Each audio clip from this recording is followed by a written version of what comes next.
Good evening students. आज से हम श्रीमद् भगवत गीता का जो सिलेबस हमारे स्टैंडर्ड 12 गुजरात बोर्ड में ऐड किया गया है हम उसी को शुरू करने जा रहे हैं।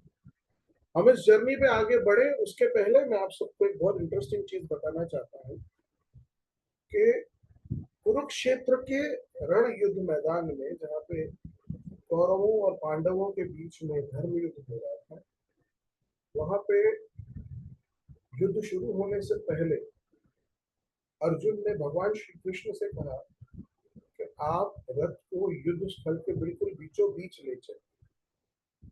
भगवान कृष्ण उसको बिल्कुल बीचों बीच ले गए। एक तरफ कौरवों की सेना थी, एक तरफ पांडवों की सेना थी, और सामने दोनों तरफ अर्जुन अपने ही परिवार को देख रहा था। क्योंकि आप सबको पता होना चाहिए, जो महाभारत का युद्ध हुआ था वो एक ही फैमिली के दो हिस्सों के बीच में हुआ। कजिन्स थे ये लोग आपस में। उस वक्त अर्जुन के मन में एक क्वेश्चन आता है कि मैं लड़ाई करूं ही क्यों। मतलब अपने दादाजी को, अपने गुरुओं को, द्रोणाचार्य भी ओपोनेंट आर्मी में थे, तो अपने गुरु को, अपने दादा को मारकर, अपने कजिन्स और भाइयों को मारकर अगर मुझे सक्सेस मिल भी जाए, अगर मुझे कामयाबी मिल भी जाएगी, तो उसका क्या रेलेवेंस होगा। मैं अचीव क्या कर लूंगा। मुझे अंदर पे तो दुख ही होगा, मेरा मन तो हैप्पी होगा नहीं। उस वक्त भगवान श्री कृष्ण ने ये भगवत गीता का उपदेश दिया था और अर्जुन को धर्म के मार्ग पर चलने का ज्ञान दिया। आज जिस जमाने में हम जी रहे हैं, वहां पर भी भगवत गीता बहुत इम्पोर्टेंट। मेरा ऐसा मानना है कि जीवन के हर सवाल का जवाब आपको भगवत गीता में मिल सकता है। आप अगर नियमित रूप से उसका पाठ करें, अपनी बैग में भगवत गीता कैरी कर सकते हो। Consider it as a novel, not as a book, not as a holy scripture. उसको एक नॉवल के तौर पे, एक मोटिवेशनल बुक के तौर पे अपनी बुक बैग में रखिए और कभी कभी पढ़िए। आई अश्योर यू बहुत अच्छा फील होगा, इट विल एनलाइटन। चलिए आगे बढ़ते हैं।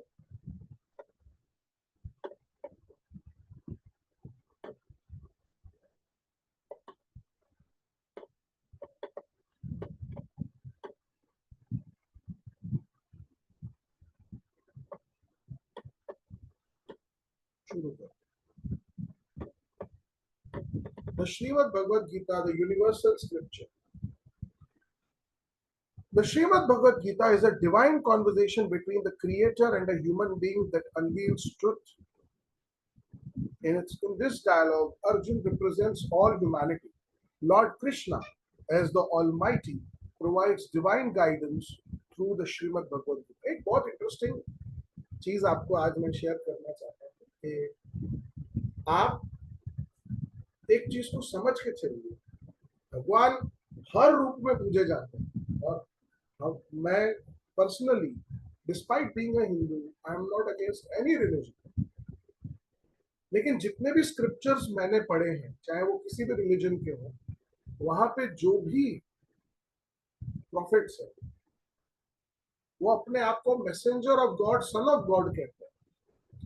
लेकिन भगवान कृष्ण ही इकलौते ऐसे हैं जो अपने आप को भगवान ही कहते हैं। He says I am the God, मैं भगवान। ये बहुत इंटरेस्टिंग चीज है, किसी को शायद इस चीज का ध्यान भी नहीं जाता। भगवत गीता के अंदर कृष्ण खुद कहते हैं that I am the God, मैं ही भगवान, डिवाइन मैं ही हूं। आइए सुन। The wisdom imparted in the Srimad Bhagavad Gita, sorry, the divine dialogue sung in the battlefield of Kurukshetra guides humanity towards the ultimate goodness. The wisdom imparted in the Srimad Bhagavad Gita isn't confined to any specific race, time, or country. Its message is universal and timeless. Its teachings serve as a benchmark for leading aimful, sublime, fearless, peaceful, creative, pious, and harmonious life. आप सोच के तो देखिए कितनी सारी चीजें हैं। आपको जीवन का मकसद भी देगा, आपको निर्भय भी बनाएगा, आपको शांत भी करेगा, आपको क्रिएटिव भी करेगा, आपको पवित्र भी रखेगा, और आपको तालमेल मिलाकर चलना भी सिखाएगा। In this regard, the Gita is universally applicable scripture. Scholars worldwide have praised her, recognizing her universality. Bhagavad Gita के बारे में एक और इंटरेस्टिंग फैक्ट बता दूं, हम लेट हो गए हैं बेटा। जर्मनी में ऑलरेडी भगवत गीता सिलेबस का हिस्सा है, हमारे यहाँ हिस्सा नहीं, तो भले ही हमारा ग्रंथ है लेकिन हम लेट हैं। All of these aspects contribute in making the Gita a book for all humankind. Henry David, Henry David Thoreau wrote, "In the morning I bathe my intellect in the stupendous and cosmogonic philosophy of the Bhagavad Gita, in comparison with which our modern world and its literature seem funny and trivial." Aldous Huxley, the famous English philosopher, said, "Gita is one of the most clear and comprehensive summaries of perennial philosophy." अब सोच कर देखिए, over revealed, hence it is enduring value. It's subject not only to India but all humanity. दुनिया भर के मशहूर लोगों ने, फिलोसोफर्स ने, थिंकर्स ने भगवत गीता के बारे में बात की है। यहाँ तक कि न्यूक्लियर वेपन बनाने वाले ओपनहाइमर जी ने भी इंग्लिश में अपना जब इंटरव्यू किया तो उन्होंने बुक लिखी, तो उन्होंने बताया कि भगवत गीता एक बहुत इंपॉर्टेंट रिसोर्स था उनके इन्वेंशन और डिस्कवरी। आगे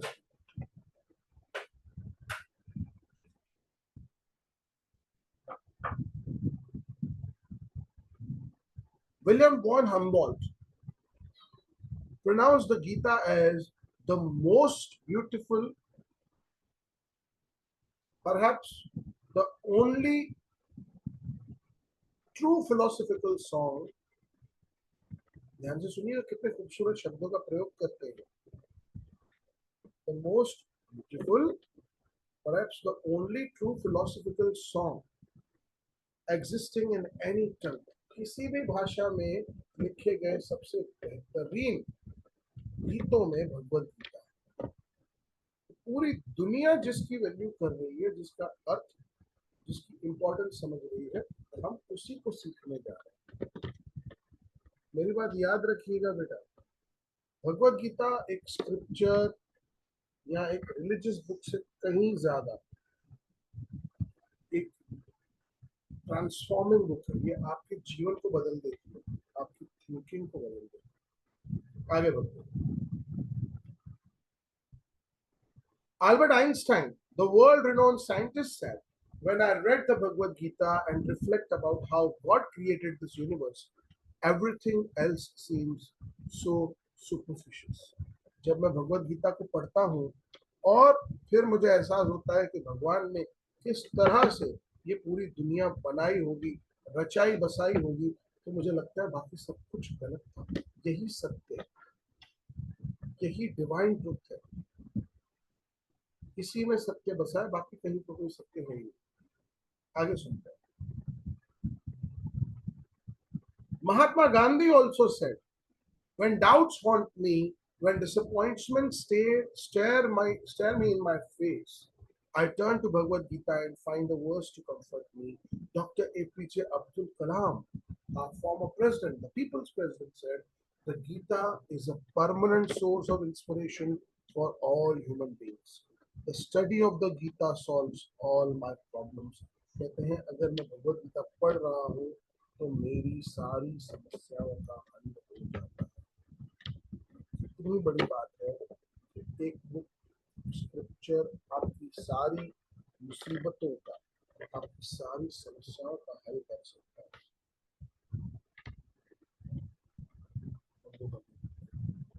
आगे soaked in the ethos of universal welfare, the Bhagavad Gita stands as a remarkable gift of Indian culture. What sets this book apart is its ability to impart profound wisdom succinctly. She enriches our mind with boundless waves of joy, tranquility, and love. Though its simple and clear exposition Through its simple and clear exposition, the book renders access of profound insights of Vedant to the ordinary populace. आप सोच कर देखिए, इतना deep knowledge और इतनी साधारण और simple भाषा में दुनिया में कहीं किसी ने नहीं पाया। ये है डीप, लेकिन इसको समझना कठिन नहीं है। अगर कोई इसको समझना चाहे तो आसानी से इन वेदांतों को, इन बातों को, भगवान के वचनों को समझा जा सकता है। आगे सुनते हैं।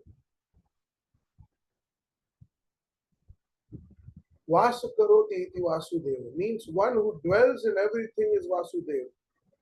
Though the world presents itself in diverse forms, the underlying essence remains one, the divine.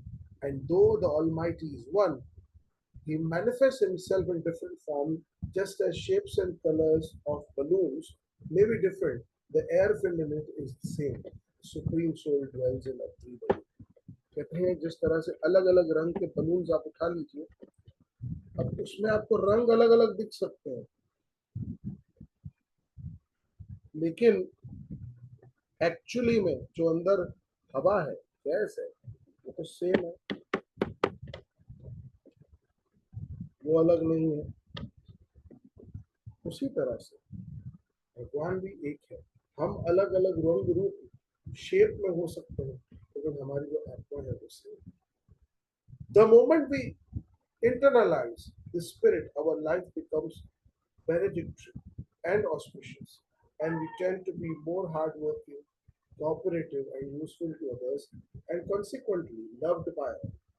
This way, people can attain the success in life by attaining self-control. इसी तरह से लोग जीवन में कामयाबी हासिल कर सकते हैं। जब आप ये मान लें तो आपकी आत्मा सेम है, कोई फर्क नहीं है, आप और दुनिया के बाकी जीव, निर्जीव, सारे सजीव एक जैसे, आपके मन से डर भय सब खत्म हो जाता है। आगे बढ़ते हैं। द टर्म भगवान occurs several times in Gita, but what is the meaning of the word भगवान? आइए समझने की कोशिश करें। ऐश्वर्यस्य समग्रस्य, धर्मस्व यशस्सः श्रियः, वैराग्य च मोक्षस्य, शरणाभव इति रूप। Means Bhagwan has 6 properties: opulence, religion, glory, splendor, grace, and dispassion. The same is explained philosophically in Gita. Yoma pashyanti sarvatra sarvachamaya pashyanti, which means for those who see me everywhere and see all things in me, I am never lost. For them nor and are they ever lost to me. Different caste, faith, and religion sects refer to him with different names and worship him in their own ways, but the divine is one. आप उसको किसी भी रूप, किसी भी रंग, किसी भी आकार में पूज सकते हो, भगवान वही है। वो कहते हैं जिनको मैं दिख रहा हूं वो मुझे दिख रहे हैं। जो हर जगह मुझे देखता है, जो हर जगह मुझे ढूंढ रहा है, उसको मैं दिख जाऊंगा, उसको मुझे ढूंढने में तकलीफ नहीं होगी। The Bhagavad Gita is not confined to any specific religion, caste, faith, sect, etc. She is for all beings. No special privilege is required to attain the knowledge of Gita. God Himself said so. Api chetussu duracharo bhajate mamanam bhayat sadhurev samantavya samagyavasto. Even if the most sinful man worships me with undivided devotion, he must be regarded as holy, for he is firm in my bhakti. Lord Krishna adds further, Shya Bhavati Dharmatma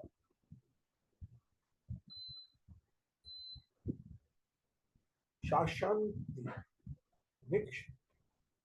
He quickly becomes righteous, he obtains everlasting peace.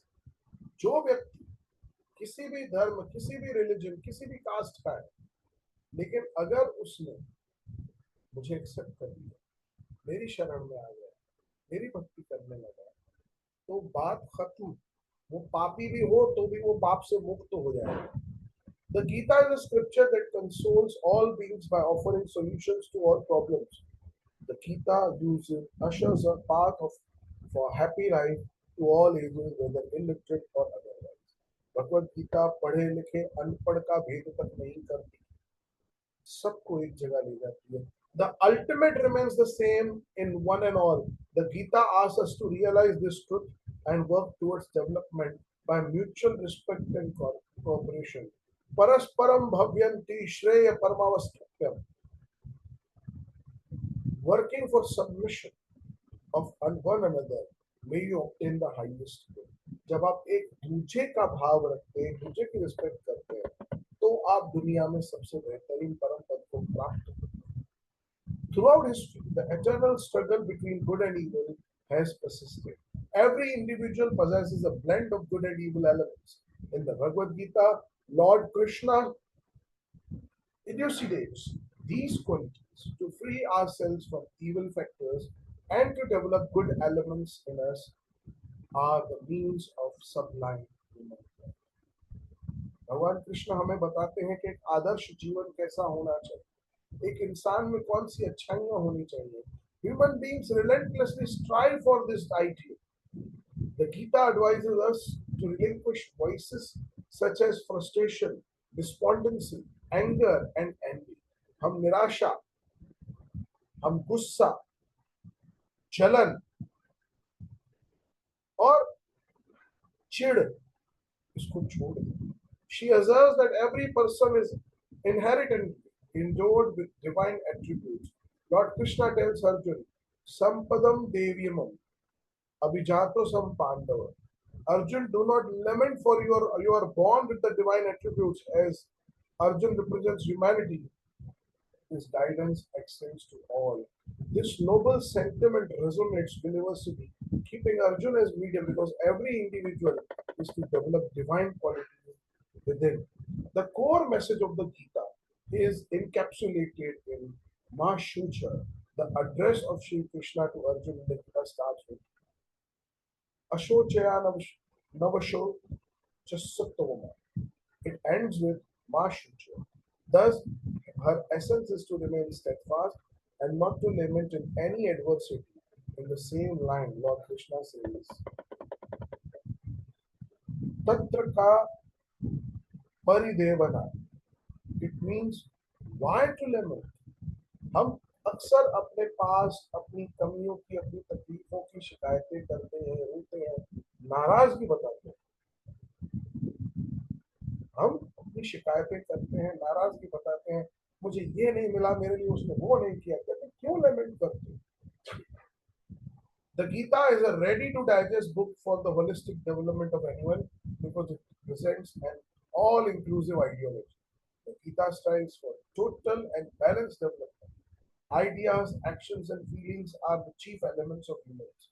Lack of any of these shows deficiency in the human development and personality. Not only that, the Gita also states that any of these may be accessed in human. Therefore, Jnana Yoga, Karma Yoga, Bhakti Yoga are the three entities. All three are complementary to one another. Their synthesis is essential for holistic development. The Gita has the potential to cultivate divine qualities and achieve holistic development of anyone in this world. This is why Aurobindo Ghosh referred to her as a great work of spiritual synthesis. The goal for this synthesis, not less than human sublimation. बहुत interesting बात कही गई है इस पर. भगवत गीता में ज्ञान योग, कर्म योग, भक्ति योग के बारे में बताया गया है. मैं आपको बता दें, भगवान श्री कृष्ण कहते हैं सबसे उत्तम तो ज्ञान योग. इंसान के पास तीन रास्ते होते हैं एटर्नल पीस अचीव करने के. वो ज्ञान से हासिल हो सकता है, वो कर्म से हासिल हो सकता है, मेहनत से भी हो सकता है, या फिर वो भक्ति से अचीव हो सकता है. बहुत शानदार बुक है बेटा आपके सिलेबस में. The Gita guides everyone not to grieve over the past and to worry about the future in vain, but to value the present and work out accordingly. Sahajam karvam konteya sadoshamapi natayajati, which means one should not give up the duty to which one is born with, even though it be fully faulty, because swakarmana tabhyam charya siddhi vindati manava. It means that a human being achieves the ultimate success by performing his own duties. It is the context of Lokmanya Tilak calls the Gita a book of righteousness that focuses on duty and non-duty. एक बहुत interesting चीज है, जब कोई सैनिक युद्ध में लड़ाई लड़ता है, आज हमारे भारत का कोई सैनिक युद्ध में लड़ाई लड़ रहा है और वो किसी पे गोली चला रहा है, देखा जाए तो वो किसी की हत्या कर रहा है, लेकिन वो उसका कर्म है उस आपकी रक्षा करना, तो उसको हत्या का पाप नहीं लगेगा।